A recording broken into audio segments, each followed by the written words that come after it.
श्री स्वामी समर्थ. आपल्या चॅनलमध्ये तुमच्या सर्वांचं स्वागत आहे. गुरुपौर्णिमा 2025 ही कधी आहे, यात विशेष काय आहे हे आपण, आणि स्वामी आपल्याला कसे प्रसन्न होतील, असं काय करू मी जेणेकरून स्वामी मला आशीर्वाद देतील, स्वामी मला दर्शन देतील, स्वामी माझ्यावरती प्रसन्न होतील, तर यासाठी आपण काही उपाय पाहणार आहोत, काही सेवा पाहणार आहोत. त्यासाठी व्हिडिओ शेवटपर्यंत पहा, स्किप न करता पहा आणि कमेंटमध्ये श्री स्वामी समर्थ लिहायला विसरू नका. चला व्हिडिओला आता सुरुवात करूया. ज्यांना 21 दिवसांची स्वामी सेवा करायला जमली नाही त्यांनी 11 दिवसांची स्वामी सेवा करू शकता. तर ही 11 दिवसांची सेवा कशी करायची, कधीपासून ते कधीपर्यंत करायची, तेव्हा 11 दिवसांची सेवा पूर्ण होईल. 11 दिवसांच्या सेवेमध्ये जर मासिक धर्म आला तर काय करावं, आणि 11 दिवसांच्या सेवेमध्ये नक्की काय करू जेणेकरून ही 11 दिवसांची सेवा पूर्णपणे होईल, आणि कोणते कामं वर्ज्य आहेत, काय वर्ज्य आहे, आणि मांडणी वगैरे करायची गरज आहे का, हे सगळं काही आपण आत्ता जाणून घेणार आहोत.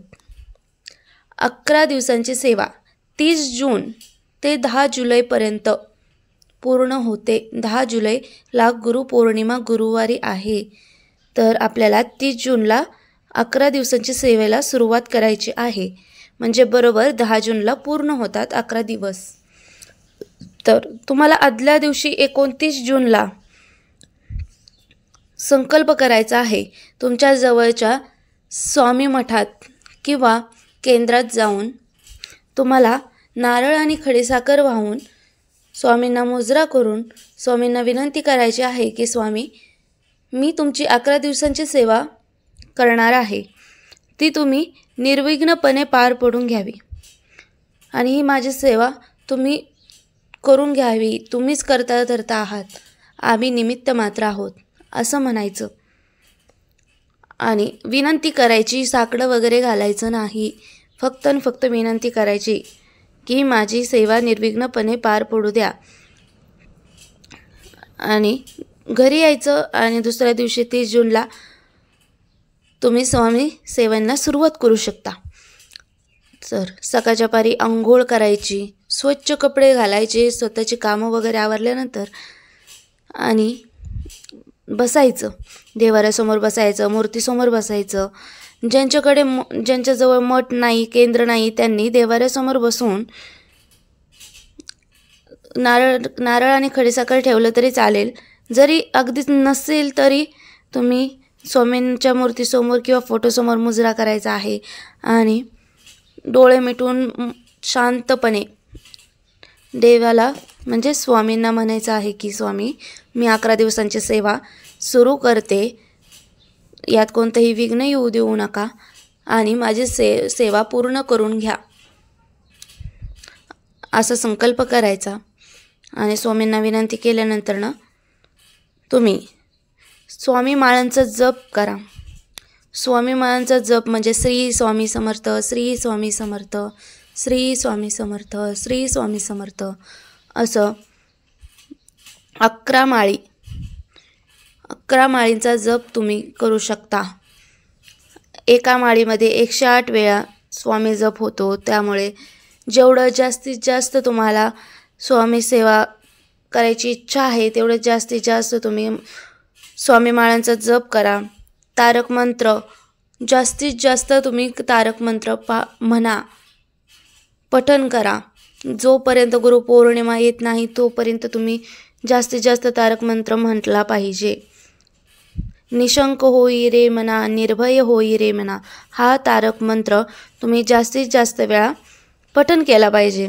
आणि स्वामी चरित्र पारंभूताचं पारायण केलं पाहिजे. जेवढं जास्त होईल तेवढं पारायण करा. आणि एवढं सगळं करायला मांडणीची गरज आहे का, पूजा मांडावी लागते का, नाही, याची काहीही गरज नाही. ज्यांची इच्छा आहे ते करू शकतात, पण तसं काही गरज नाही आहे.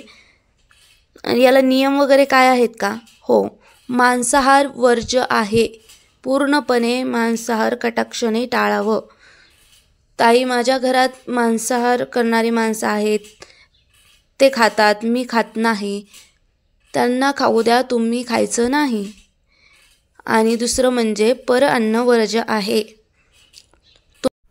महत्त्वाचं म्हणजे मासिक धर्म. सेवा करताना जर मासिक धर्म आला तर काय करावं? तर मासिक धर्म येणार असेल, तुम्हाला तारखा माहीत असतील तर तुम्ही सेवा अगोदर सुरू करावी. आणि जर सेवा करताना तुम्हाला म्हणजे दिवस नसतील तर तुम्ही फक्त जप करत राहायचं आहे मनामध्ये श्री स्वामी समर्थ. आणि 4 दिवस पूर्ण झाल्यानंतरनं जरी गुरुपौर्णिमा येऊन गेली तरी पण तुम्ही नंतरनं ते पूर्ण करू शकता. पण तुम्हाला असं ते खंडित ठेवायचं नाही, तुम्हाला ते पूर्णच करायचं आहे.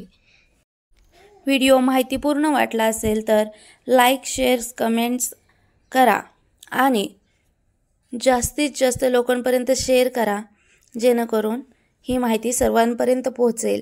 आणि आपल्या चॅनेलला सबस्क्राईब करा. असेच नवनवीन व्हिडिओ पाहण्यासाठी पुन्हा भेटूयात. धन्यवाद. श्री स्वामी समर्थ.